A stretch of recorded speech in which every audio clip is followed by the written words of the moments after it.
I've never seen any single person as revered as Mother Teresa from people all over the world, from different civilizations, religions, and demographic groups. I'm Bill Donahue, and I'm the president of the Catholic League for Religious and Civil Rights.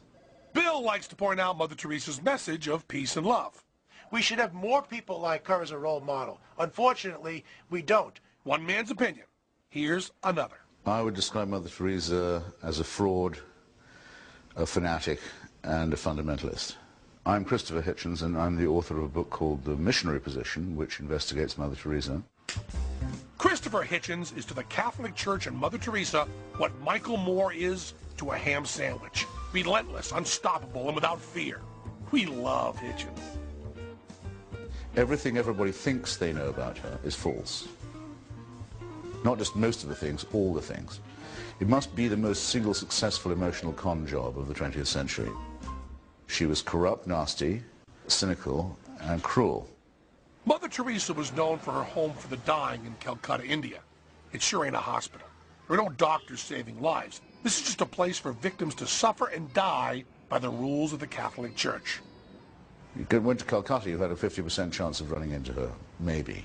Much more likely you'd find her with Nancy Reagan or Princess Diana, off in some foreign capital, beating the bushes and posing for pictures, or even worse than that, with real crooks and exploiters and robbers of the poor, such as the Duvalier family in Haiti. Wait, not the same Duvalier family that raped and pillaged the Haitian countryside, terrorizing everyone under their iron-fisted rule?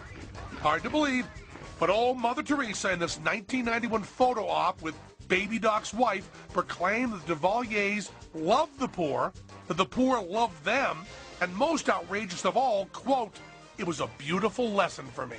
She did press some people who were wealthy to give money so that she could use it in a way to help the poor and to set up the orphanages and the hospices. Oh, she used the dough to help the very people from whom it was taken. Well, no. If there is a big program to ameliorate Haiti run by her order, I've never heard of it. Yep, according to some, she took the undisclosed amount and ran back to India. The Haitians, you know, the ones who worked for the money that had stolen from them by their government, got diddly squat.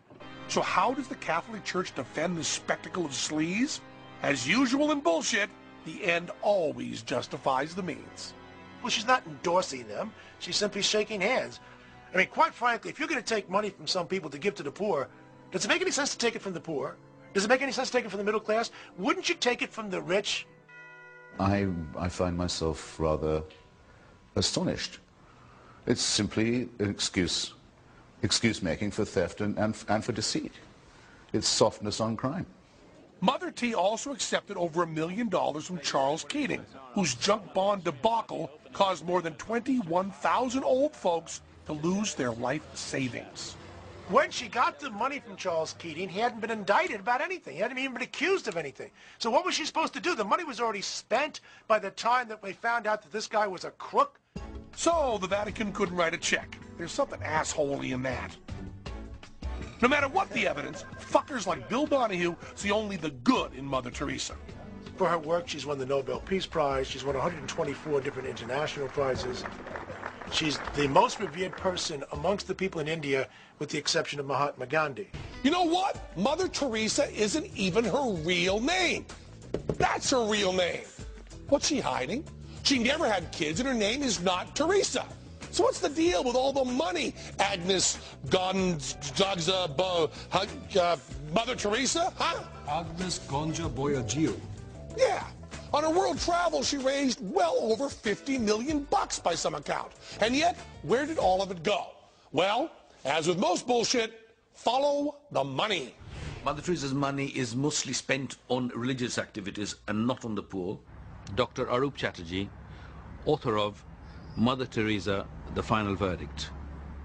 According to this guy, Mother Teresa built over 100 facilities around the world, all bearing her name and that of her organization, Missionaries of Charity, which is a lot better than the original name, Nuns on the Dole. If you look at the breakdown of her organization throughout the world, you would find that half or slightly more than half are actually nunneries and brothers' homes. I don't think that's what people thought they were giving the money for, was the building of religious institutions to hire and train an order of completely obedient, uneducated nuns. I don't know what's creepier, that this was her real agenda, or that stooges like Catholic boy here admit it. Mother Teresa was not interested in having blue-chip hospices. She was interested in expanding them. Let's take a tour of her home for the dying in Calcutta. It won't be a happy stroll. This so-called home for the dying, which is her flagship home, is the grimmest place imaginable. Mother Teresa's order does not provide for proper beds in the home. They're little hammocks. There's a communal toilet that people have to defecate in presence of each other. They are not allowed visits from their friends or relatives. Very strange. They have to lie in the bed or sit in the bed consistently. Come on, let's check out her books and, see exactly how all of her money is spent. Missionaries of Charity is the only Indian charitable organization which do not publish its accounts for the public to obtain them. Much of our foreign money is kept in the Vatican Bank. Fucking quit! But these bullshit living conditions, that's not very Christ-like, or is it?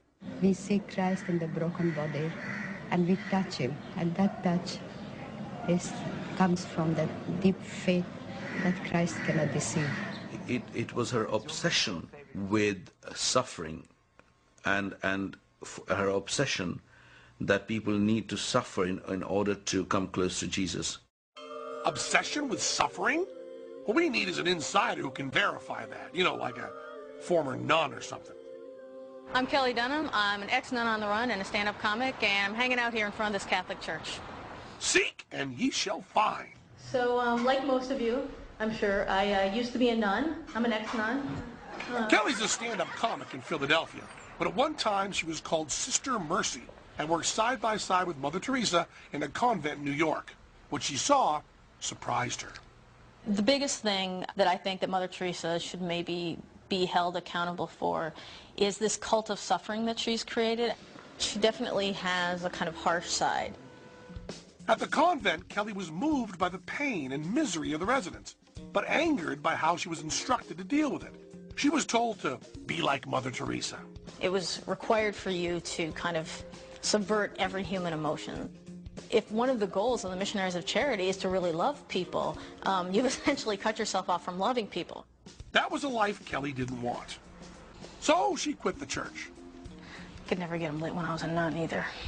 They're in the business of alleviating suffering, but I think that they believe a lot in suffering, and it's hard to do both at the same time.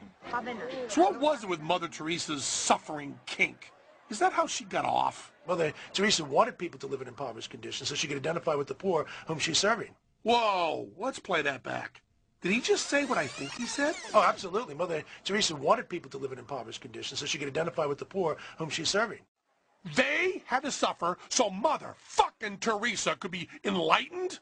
Oh, what a saint. She must have been so enlightened she glowed in the dark. She wasn't in the least bit interested in alleviating poverty. I would say it was a certainty that millions of people died because of her work, and millions more were made poorer, stupider, more sick, more diseased, more fearful, and more ignorant.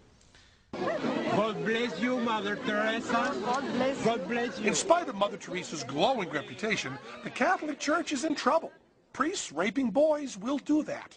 There's panic in the Vatican, and something has to be done. One way of keeping the faithful together is the old-time religion, is the good old-fashioned stuff. Let's find a real saint, one who even the non-Catholics love. Vatican rules say that Mother Teresa hasn't been dead long enough to be a saint. But the Pope said a few magic words and presto changeo, the problem is gone. But Pope land rules require Mother Teresa must have performed count them, two miracles after her death. The Pope changed that requirement to 1. And then, hallelujah! In a village outside of Calcutta, the church found a woman willing to claim that a tchotchke with Mother Teresa's face on it had cured her stomach tumor. Now, the woman's own husband said, "This miracle is a hoax. My wife was cured by doctors." But who listens to him?